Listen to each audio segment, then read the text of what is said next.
Vous êtes sur l'émission Tout est accompli. Cette émission, je vous parle de la restauration du message de l'évangile éternel qui vous a été déjà prêché et annoncé en 2013 selon Apocalypse 14, de verset 6 à 7, où je vous avais déclaré que cette écriture est accomplie. Et nous sommes dans le temps de jugement. Voici dans l'heure de la vérité, selon qui m'a été donné à nouveau par le Père.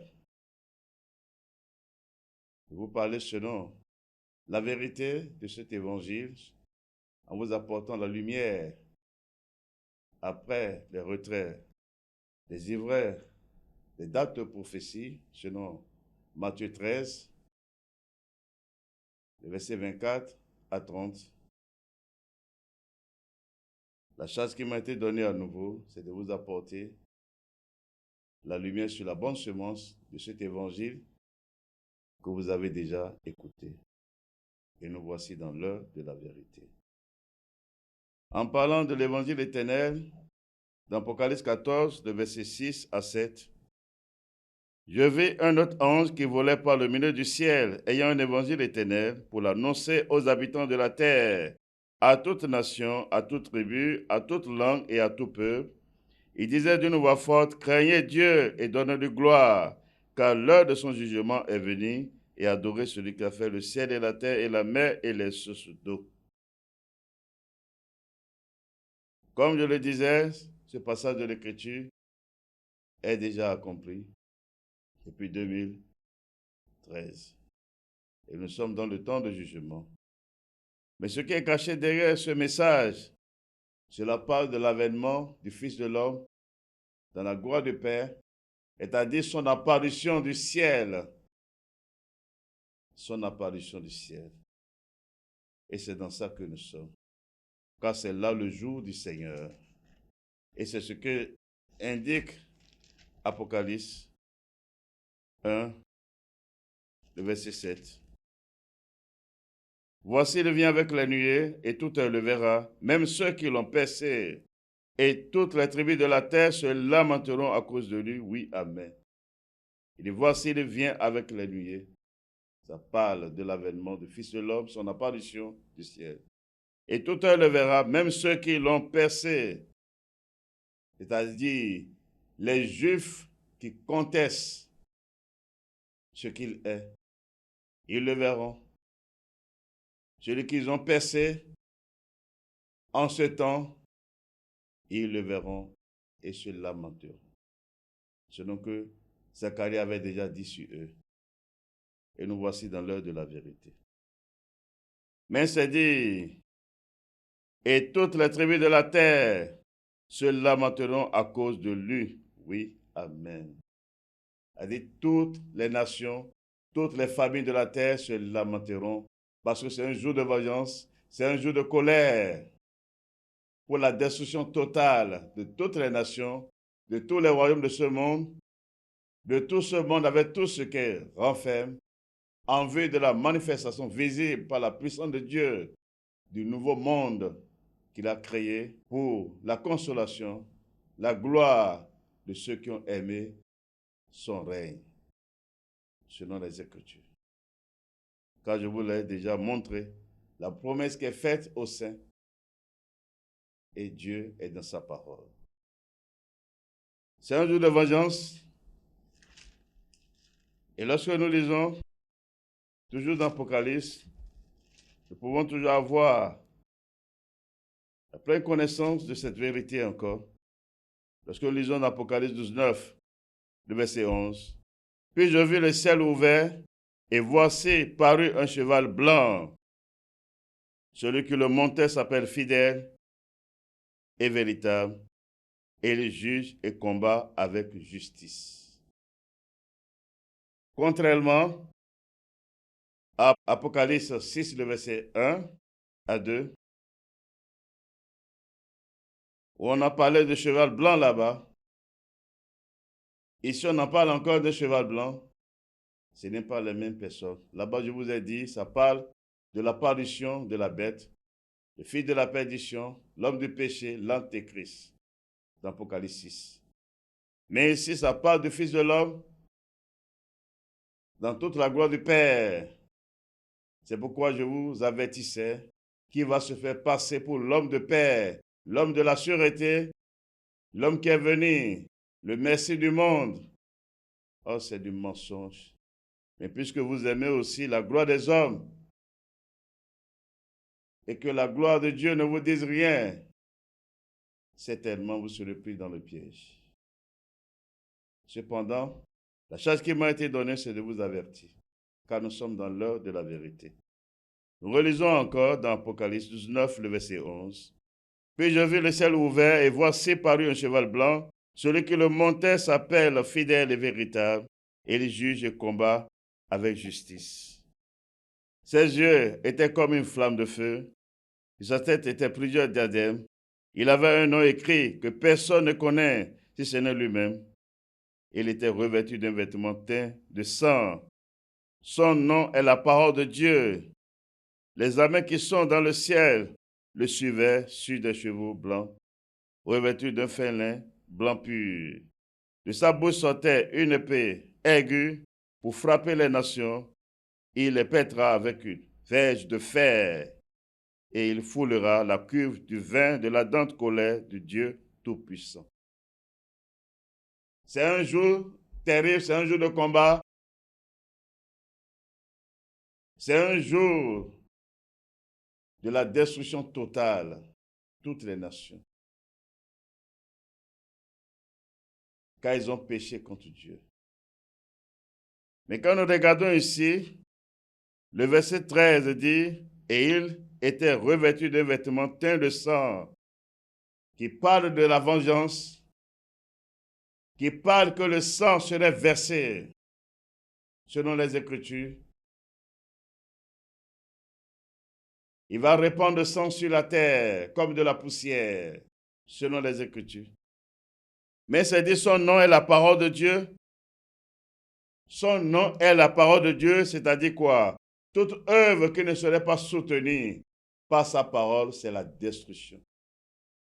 Y compris les hommes qui ont porté en eux ces œuvres. C'est pourquoi la charge m'a été donnée de vous avertir. De vous avertir, et c'est ce que j'ai fait, et ce que je fais encore, selon l'ordre que j'ai reçu du Père. Car là où nous sommes, c'est une phase cruciale.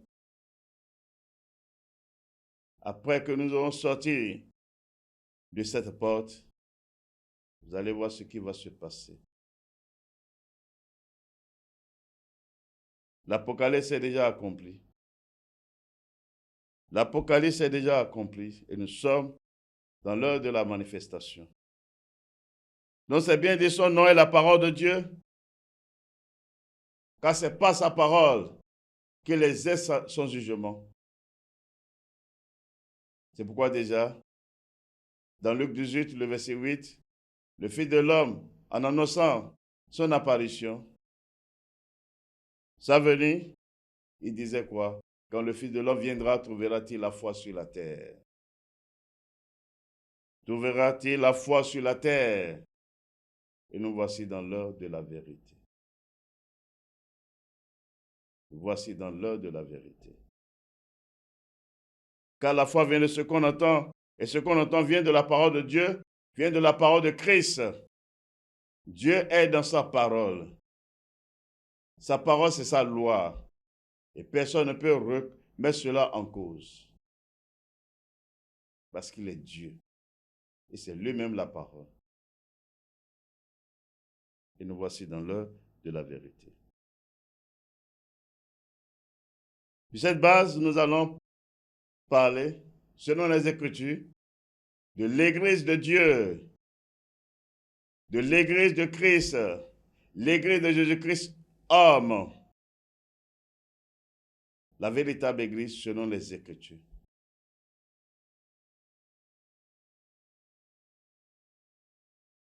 Et lorsque nous parlons de l'Église, nous allons lire dans Matthieu 16, à partir du verset 13. Jésus étant arrivé dans le territoire de Césarée de Philippe, demanda à ses disciples, qui dit-on que je suis, moi, le Fils de l'homme? Il répondit, les uns disent que tu es Jean-Baptiste, les autres Élie, les autres Jérémie ou l'un des prophètes. Et vous, leur dit-il, qui dites-vous que je suis?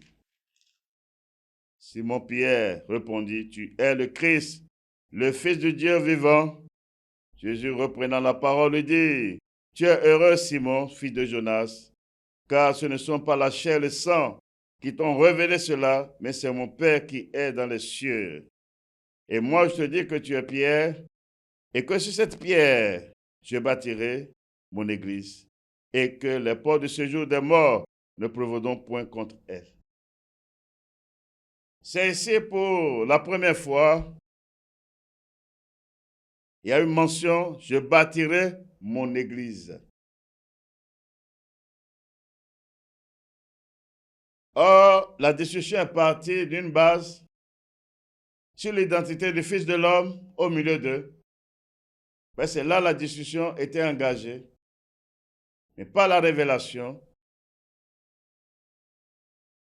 Simon a donné la réponse à son maître, qu'il est le Christ, le Fils de Dieu vivant.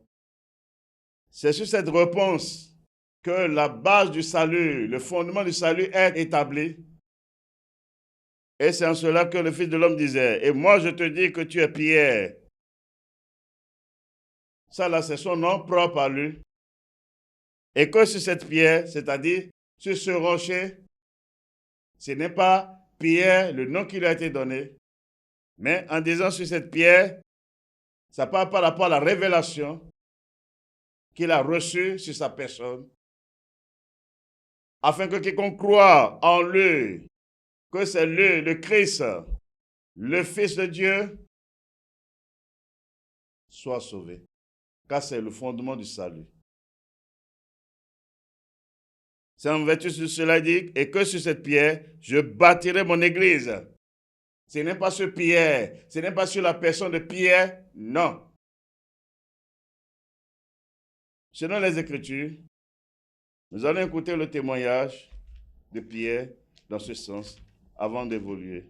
Car Dieu est dans sa parole. Sa parole, c'est la vérité. Sa parole, c'est la vérité. Lorsque nous lisons dans Actes 4, le verset 11, si vous voulez bien comprendre, le verset 8, alors Pierre, rempli de Saint-Esprit, leur dit, c'est Pierre qui était en train de parler. Mais quand nous venons au verset 11, pour gagner le temps, Jésus est la pierre rejetée par vous qui bâtissez et qui est devenue la principale de l'angle.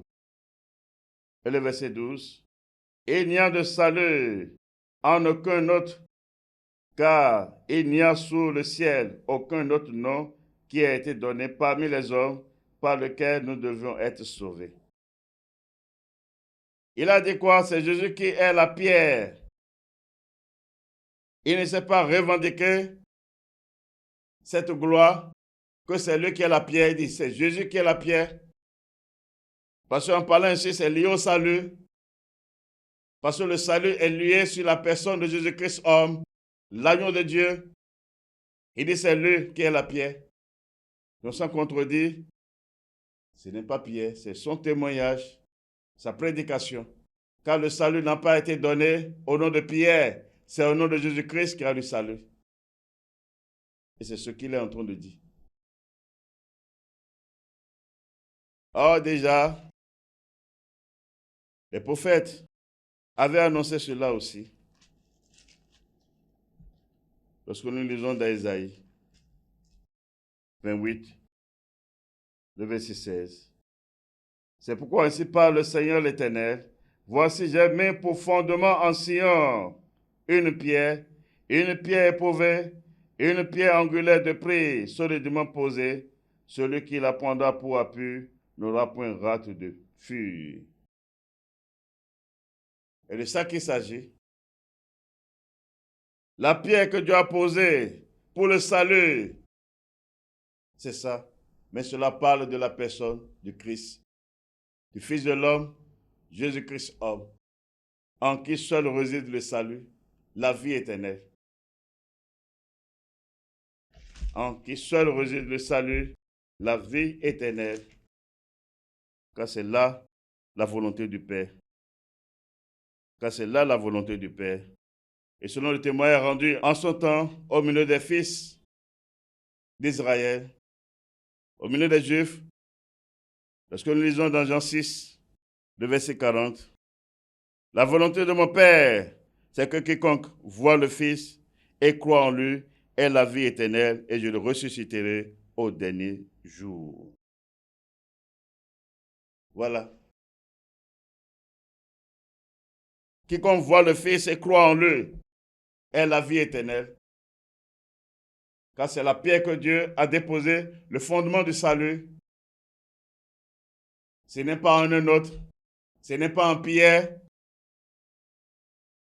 Comme Babylone vous a trompé pour dire l'église est bâtie sur pierre. C'est faux, c'est du mensonge. C'est l'œuvre de l'Antéchrist. Voilà les Écritures. Voilà les Écritures. Si vous croyez Dieu, vous devez sortir de ces œuvres-là. Car c'est la destruction totale. Voilà les Écritures. Donc lorsque nous parlons de l'Église, voilà un aspect. Lorsque nous parlons de l'Église de Dieu, selon les Écritures, lisons dans Éphésiens. Éphésiens 1, verset 20 à 23. Il a déployé en Christ, en le ressuscitant des morts et en le faisant asseoir à sa droite dans les lieux célestes, au-dessus de toute domination, de toute autorité, de toute puissance, de toute dignité et de tout nom qui peut se nommer non seulement dans le siècle présent, mais encore dans le siècle à venir. Il a tout mis sur ses pieds et il l'a donné pour chef suprême à l'Église. Qui a été donné pour chef suprême à l'Église, c'est le Christ, le Fils de Dieu, le Fils de l'homme, Jésus-Christ homme, c'est lui le chef suprême de l'Église. On va y revenir. Le verset 23, qui est son corps, la plénitude de celui qui remplit tout en tous. Ce qui veut dire quoi? L'Église, c'est le corps de Christ. C'est le corps de Christ dans lequel il est pleinement rempli par son esprit. C'est pourquoi ceux qui parviennent au salut, c'est le don de son esprit qui est donné à eux pour qu'ils appartiennent à ce corps. Car il y a un seul corps, pas plusieurs corps. Comme un homme ne peut pas avoir deux corps, plusieurs corps, c'est la même chose. Donc l'Église, selon les Écritures, c'est le corps de Christ. C'est son corps. Mais quelle est l'intelligence derrière le corps de Christ? Lorsque nous parlons du corps de Christ, lisons dans 1 Corinthiens 12, le verset 13. Nous avons tous, en effet, été baptisés dans un seul esprit pour former un seul corps, soit juif, soit grec, soit esclave, soit libre, et nous avons tous été abreuvés d'un seul esprit. Il est en train de donner l'intelligence de ce mystère du corps de Christ. Tous les croyants, c'est-à-dire tous ceux qui sont parvenus à l'obéissance, à la foi, pour le salut, et qui ont reçu le don du Saint-Esprit, c'est d'eux s'agit qui forment un seul corps. Mais là, ce que nous disons n'est pas encore bien clair. C'est quoi dans le même chapitre, dans 1 Corinthiens 12, le verset 27, vous êtes le corps de Christ et vous êtes ses membres, chacun pour sa part. Il dit, vous êtes le corps de Christ. Ces paroles s'adressent à Christ, aux saints, aux croyants, ceux qui ont reçu la foi pour le salut, l'obéissance à l'évangile de la grâce pour le salut et qui ont reçu le don du Saint-Esprit. C'est à eux qu'il est en train de s'adresser. Vous êtes le corps de Christ et vous êtes le corps de Christ. Et sans contredire, que représente le corps de Christ? que représente le corps du Christ lorsque nous lisons dans Jean 2, le verset 18 à 21. Les Juifs prenant la parole lui disent: quel miracle nous montres-tu pour agir de la sorte? Jésus leur répondit: détruisez ce temple, et en 3 jours je le relèverai. Les Juifs dirent: il a fallu 46 ans pour bâtir ce temple, et toi en 3 jours tu le relèveras. Le verset 21, mais il parlait du temple de son corps. C'est-à-dire, il parlait de son corps, qui est le temple de Dieu. Comme déjà Malachie annonçait, dans Malachie 3, le verset 1, et soudain entrera dans son temple le Seigneur que vous cherchez, le messager de l'alliance que vous désirez, voici il vient. Il parlait de son corps. Donc le corps de Christ, c'est le temple de Dieu. C'est pourquoi le témoignage a été rendu avec puissance de Dieu. Lorsque nous lisons 1 Corinthiens 3, le verset 16, ne savez-vous pas que vous êtes le temple de Dieu et que l'Esprit de Dieu habite en vous? Est-ce que l'apôtre est en train de s'adresser au bâtiment fait des mains des hommes? Non. Il parle aux croyants, il parle aux saints, il parle à l'église vivante de Dieu. Il parle aux hommes qui sont parvenus à la foi en Christ pour le salut, qui ont reçu le don du Saint-Esprit. C'est d'eux qu'il s'agit. 1 Corinthiens 3, le verset 16. Ne savez-vous pas que vous êtes le temple de Dieu et que l'Esprit de Dieu habite en vous? C'est ça qui est la vérité. Donc l'Église, c'est le corps de Christ. L'Église, c'est le temple de Dieu.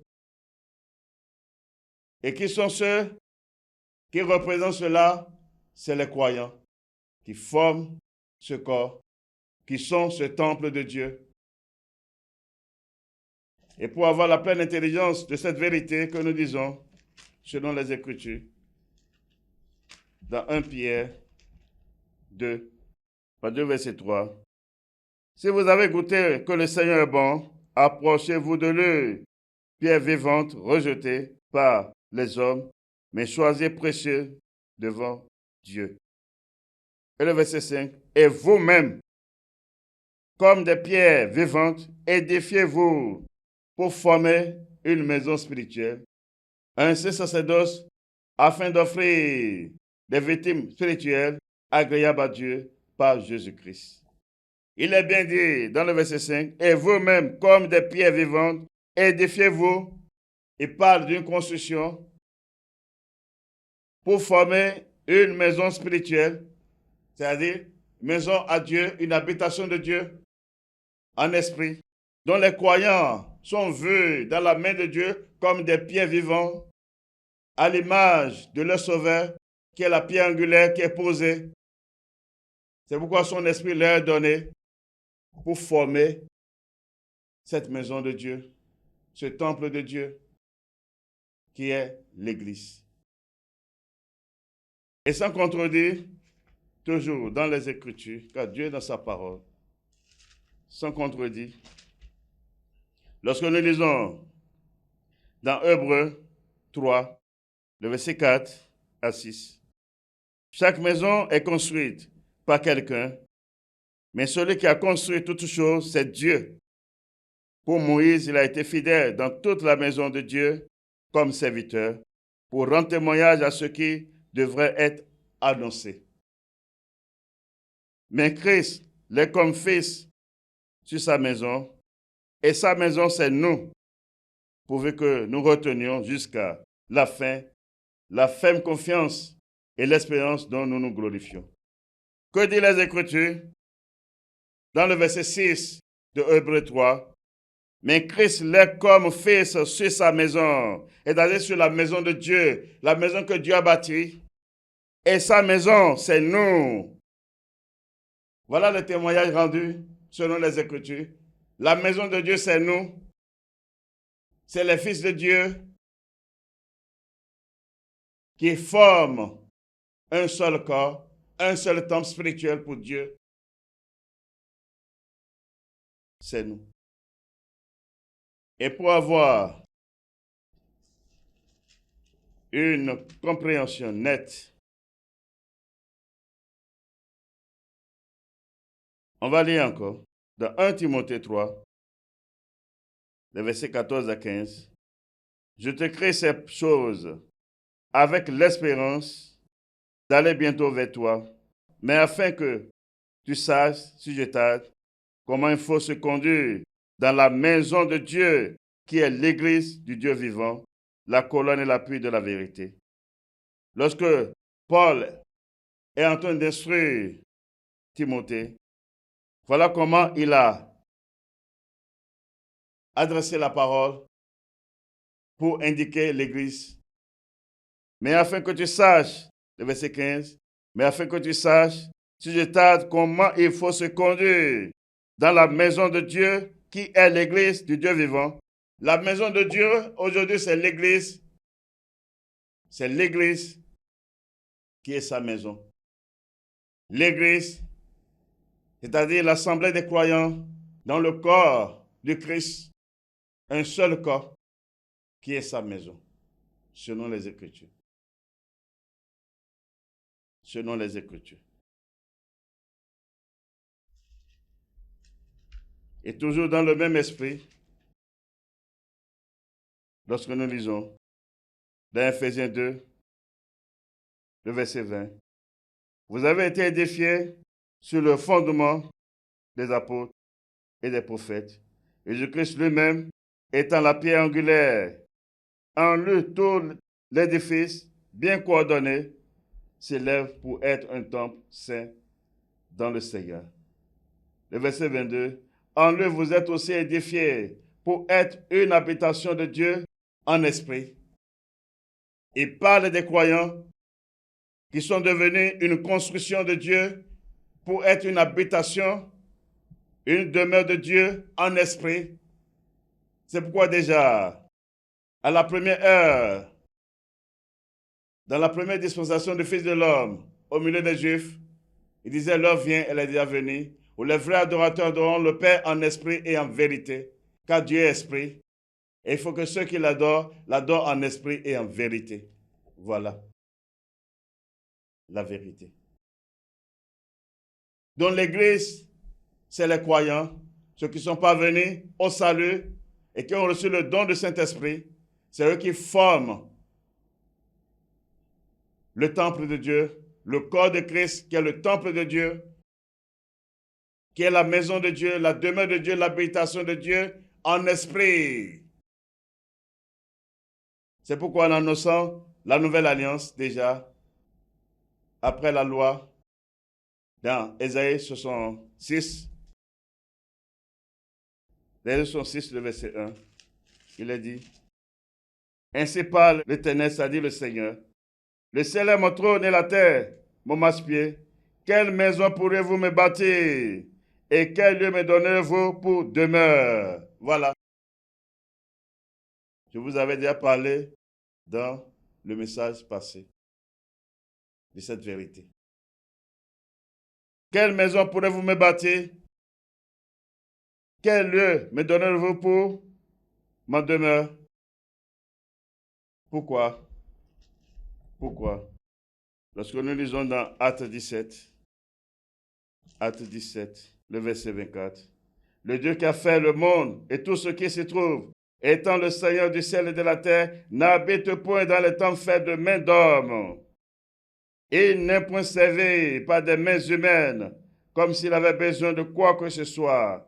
Lui qui donne à tous la vie, la respiration et toutes choses. Il est bien dit, il n'habite point dans des temps faits de main d'homme, parce qu'il a déjà mis fin à cette adoration sur la première alliance, c'est-à-dire l'alliance de la loi de Moïse. Mais en annonçant la nouvelle alliance, non, je vous ai déjà donné l'intelligence. Je vous ai parlé ouvertement de ce qu'il parle de son temple, de son sanctuaire. Ça parle de lui-même. Ça parle de son corps qui est manifesté aujourd'hui en tant que son Église. Et c'est son Église qui représente son temple pour lui, où il habite pleinement, dans toute sa plénitude, sur la terre, selon les Écritures. Donc, sous la nouvelle alliance, la dispensation de la foi, de la grâce, de la vérité, un homme ne peut pas se lever pour élever, construire une maison pour appeler le temple de Dieu, pour appeler sanctuaire pour Dieu, pour appeler tabernacle pour Dieu. C'est l'œuvre de l'Antéchrist. Où est l'Écriture? Personne ne peut construire un bâtiment pour appeler église. Voilà encore une abomination qui ne dit pas son nom. Nous allons construire notre église. Vous avez trouvé ça où dans les Écritures? Lorsque la parole est sortie premièrement, il serait ainsi, on aurait dit, Pierre, tu bâtiras ton église. Mais c'est dit, je bâtirai mon église. L'église appartient à Dieu. Et en parlant ainsi, qu'est-ce qui est caché? Qu'est-ce qui est caché?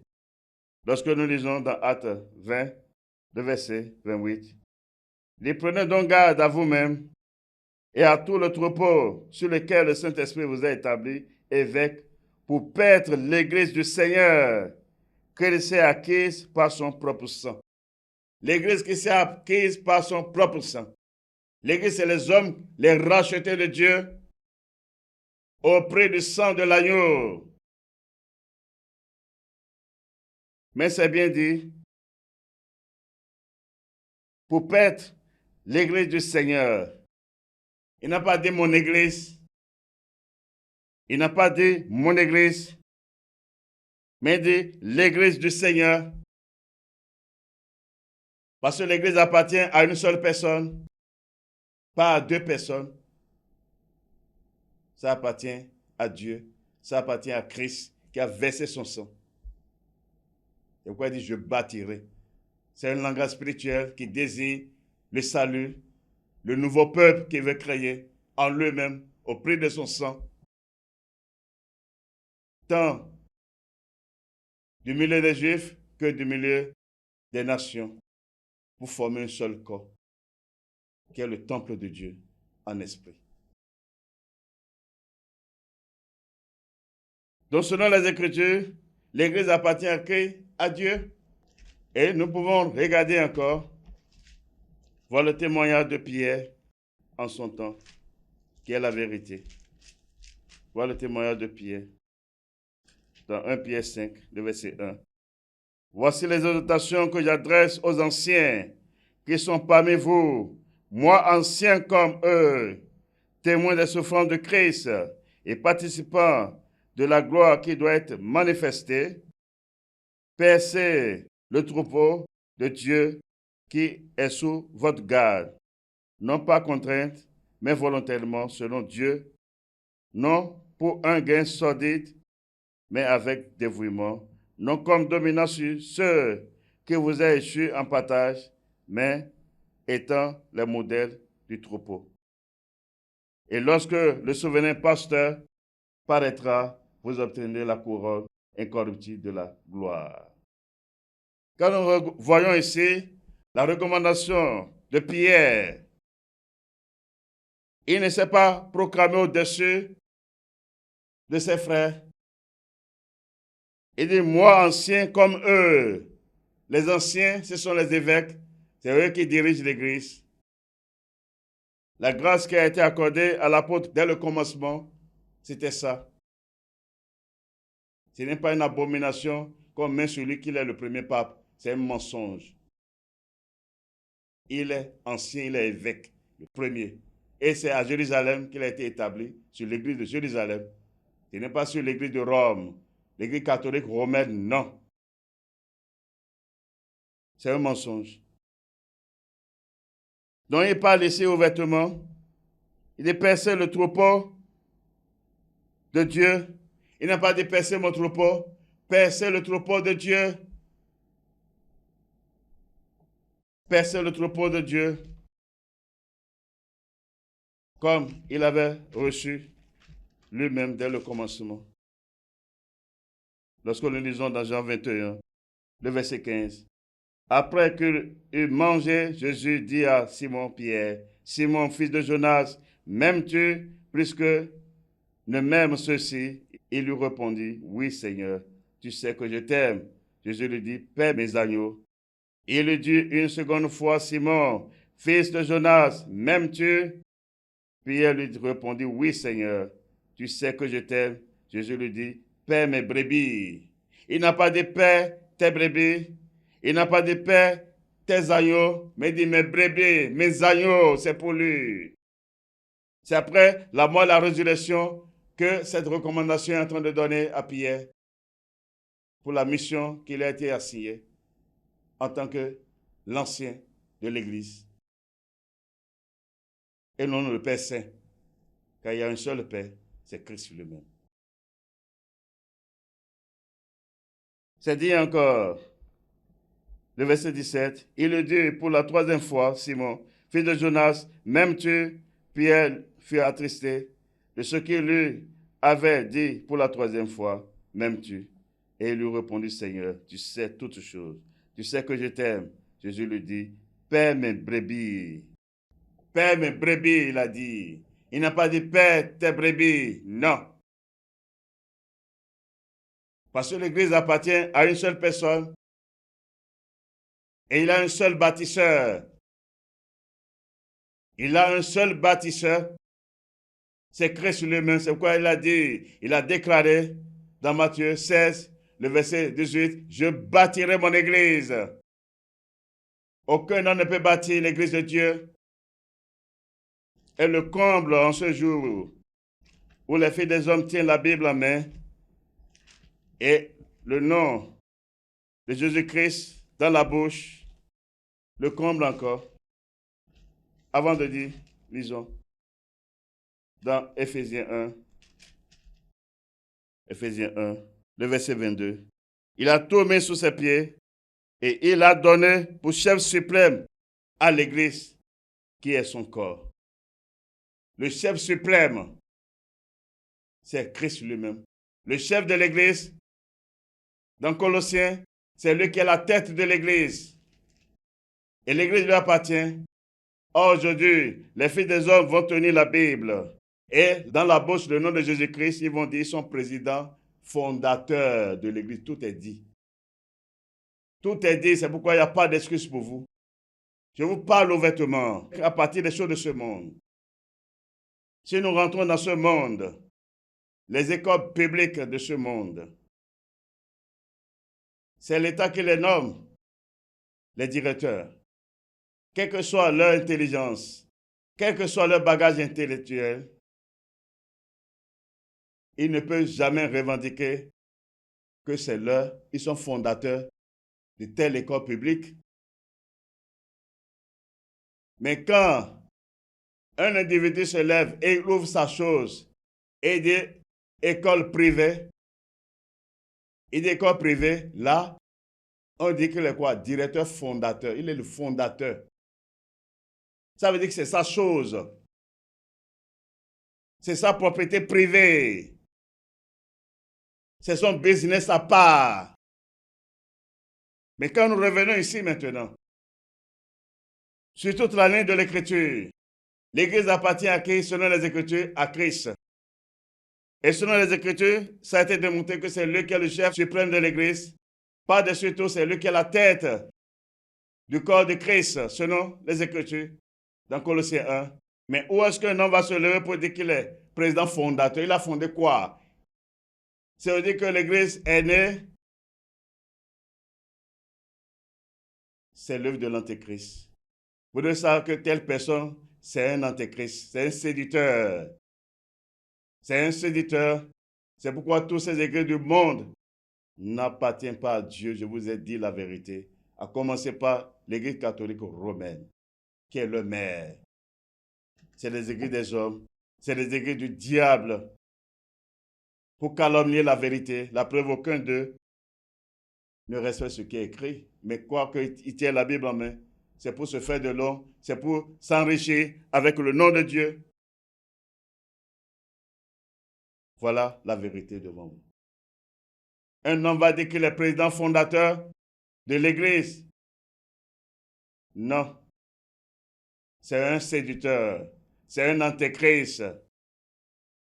C'est son propre business. Ça n'a rien à voir avec Dieu. Ça n'a rien à voir avec la parole de Dieu. C'est pourquoi il n'y a pas d'excuse pour vous. C'est sa parole qui vous juge. Car ce que vous faites n'est pas dans la parole. La Bible est dans votre main. Et tient la Bible pour vous mentir. Et vous-même, vous tenez la Bible pour dire amen à leurs mensonges. Ça veut dire quoi? Laissez les aveugles. Et si un aveugle conduit un aveugle, les deux vont tomber où? Dans une même fosse. Il n'y a pas d'excuse pour vous. Je vous ai parlé ouvertement.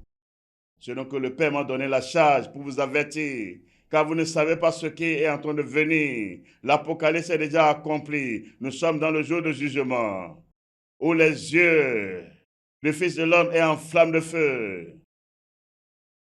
Il est dit, et toutes les tribus de la terre se lamentent maintenant à cause de lui. Lui, il a versé son sang pour le salut de l'humanité. Et vous refusez. Et vous prenez encore son nom pour vous enrichir, pour mentir, pour tromper les hommes, pour combattre encore la vérité. Pour combattre encore la vérité. Mais votre combat ne peut pas prospérer. Car ce jour, c'est le jour de Dieu. C'est fini. C'est fini. C'est fini. Vous allez tous disparaître au même titre que votre mère. Vous verrez la fumée de son embrassement. Nous sommes là. Celle qui vous a enfanté, Babylone. Vous allez voir cela. Vous allez voir cela. Ça, c'est l'œuvre de l'Antéchrist. Parcourez les Écritures. Qui a donné un nom à une église? Non, l'église du Seigneur. L'église de Dieu. Quand on dit l'église de Laodicée, c'est-à-dire pour indiquer la direction. Mais dans tout ceci, on peut dire, mais si nous ne conduisons pas, comment est-ce que nous allons adorer Dieu? Est-ce que c'est en votre temps que l'église a commencé? C'est en votre temps. Rentrons dans les Écritures. Rentrons dans les Écritures. 1 Corinthiens 16, le verset 19. Les églises d'Asie vous saluent. Aquilas et Priscille, avec l'église qui est dans leur maison, vous saluent beaucoup dans le Seigneur. L'église, les frères, les saints se réunissent dans la maison de leurs frères. Parce que la doctrine du Seigneur ne leur permet pas de construire ou de trouver un lieu quelconque pour dire c'est un lieu saint, mis à part pour servir Dieu. C'est une abomination.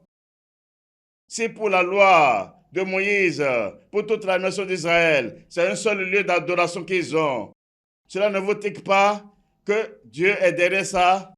Et aujourd'hui, dans chaque rue, ça pousse seulement. Dieu m'a donné un ministère. Ils trouvent un carré vide du saut dedans. Ils vont même envoûter les gens pour prendre leur maison. Pour dire que c'est Dieu. Mensonge. Vous avez trouvé ça où? L'église se réunit dans la maison de leurs frères. Ce n'est pas des cellules. Ce n'est pas des églises de maison. C'est la véritable église. Il y a une seule église de Christ. Ils se réunissent dans la maison de leurs frères. Et Dieu avec eux. Car c'est la doctrine du Seigneur. C'est la doctrine de la nouvelle alliance. C'est la doctrine de la nouvelle alliance. Nous n'allons pas nous arrêter là. Lorsque nous lisons dans Philippiens 4, le verset 22. Tous les saints vous saluent, et principalement ceux de la maison de César. Les saints, c'est l'église. Mais il dit principalement ceux de la maison de César, c'est-à-dire ceux qui se réunissent dans la maison du frère César pour rendre le culte en toute simplicité à Dieu, sans bruit, selon la vérité. Et lorsque nous lisons encore dans Colossiens 4, le verset 15, saluez les frères qui sont à Laodicée et Néphas et l'église qui est dans sa maison. C'est sa propriété, c'est sa maison, mais les frères viennent dans sa maison pour rendre culte à leur Dieu en toute simplicité, pour adorer le Dieu, parce que selon la doctrine du Seigneur, on ne doit pas chercher un lieu quelconque pour lui. On ne doit pas construire un bâtiment pour lui. Non, il a refusé. C'est lui c'est sa chose. Si sous la loi, c'est un seul lieu, il a choisi. Et vous avez reçu l'intelligence pour savoir ce que ça est.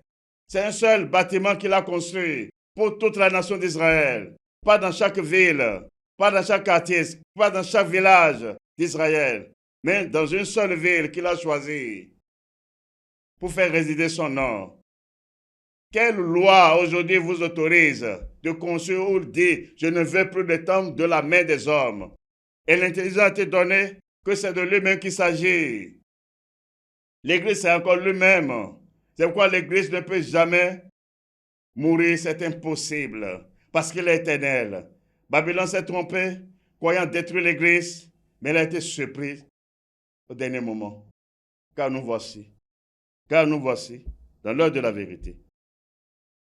Lorsque nous lisons encore, dans Colossiens 4, le verset 15, « Saluez les frères qui sont à Laodicée, et Nymphase, et l'Église qui est dans sa maison. » Là où il réside, là où il vit, l'Église, les frères qui viennent là, c'est eux qui représentent l'Église. Et c'est chez lui que ça se passe. Non pas qu'ils n'ont pas les moyens pour acheter un lieu, non pas qu'ils n'ont pas les moyens pour construire. Non, ils en ont. Mais ils obéissent à la foi. Parce que selon la doctrine de la foi, on ne peut pas construire. Dieu n'habite point dans les temps faits de main d'homme. C'est pourquoi déjà, l'auteur du salut disait quoi? Ce n'est plus sur cette montagne ni à Jérusalem que vous allez encore adorer. C'est fini ça. L'adoration, là, c'est une adoration charnelle. Et lorsque nous lisons dans Philémon, le premier verset, parce que c'est un seul chapitre, au verset 2, Paul, prisonnier de Jésus-Christ, et le frère Timothée, à Philémon, notre bien-aimé et notre compagnon d'œuvre, à la sœur Aphia, à Archippe, notre compagnon de combat, et à l'Église qui est dans ta maison. Philémon, c'est un frère, c'est un membre du corps de l'Église, mais qui a sa maison, et c'est chez lui que l'Église se réunit. L'assemblée des saints, c'est chez lui que ça se passe. Parce que selon la doctrine du Seigneur, il ne peut pas construire. Celui-là, c'est un riche même. Il a la possibilité d'acheter des États, de construire. Mais non, ils obéissent à la foi. Ils obéissent à la doctrine du Seigneur. Quoi il dit? Son nom, c'est la parole de Dieu. Quand le Fils de l'homme viendra, trouvera-t-il la foi sur la terre? Montrez avec les Écritures que le Seigneur a ordonné de construire des bâtiments pour lui, pour appeler église, ou pour appeler maison de Dieu, ou pour appeler temple de Dieu, ou pour appeler tabernacle. Montrez avec les Écritures. Montrez avec les Écritures qu'un membre de l'Église de Christ, un serviteur de Christ, s'est élevé pour convoquer l'Église pour dire nous allons construire un temple pour Dieu, nous allons construire un tabernacle pour Dieu, nous allons construire la maison de Dieu. Abomination, vous ne le verrez pas. Vous ne verrez pas, c'est l'œuvre de l'Antéchrist. C'est l'œuvre de l'Antéchrist. C'est l'œuvre de l'Antéchrist. Je vous ai parlé en vérité. Je vous ai parlé en vérité, c'est la parole qui vous juge. C'est la parole qui vous juge. C'est la parole qui vous juge. Que celui qui a d'oreilles pour écouter, écoute. Que celui à qui il a été donné de comprendre, comprenne. Voici à la fin de cette émission.